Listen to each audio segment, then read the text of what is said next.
In this video, you will learn how to place a center mark, feature control frame, and datum identifier.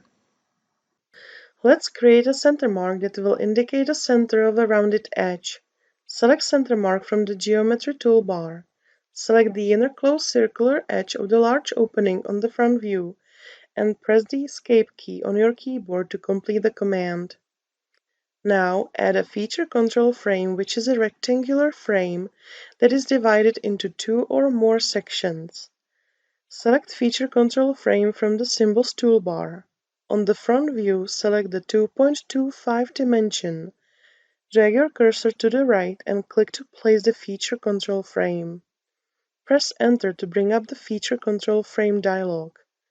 Set the geometric symbol to parallelism, the first tolerance to diameter 0.1, and set the first datum to A. Click OK to finish the command. Let's add a datum identifier to the bottom of the feature control frame. Select Datum Identifier from the Symbols toolbar. On the front view, select the feature control frame, drag your cursor down and click to place the datum identifier and bring up the datum identifier dialog. Type in the value B into the identifier field. Click OK to complete the command. Now you know how to create center marks, feature control frames, and datum identifiers.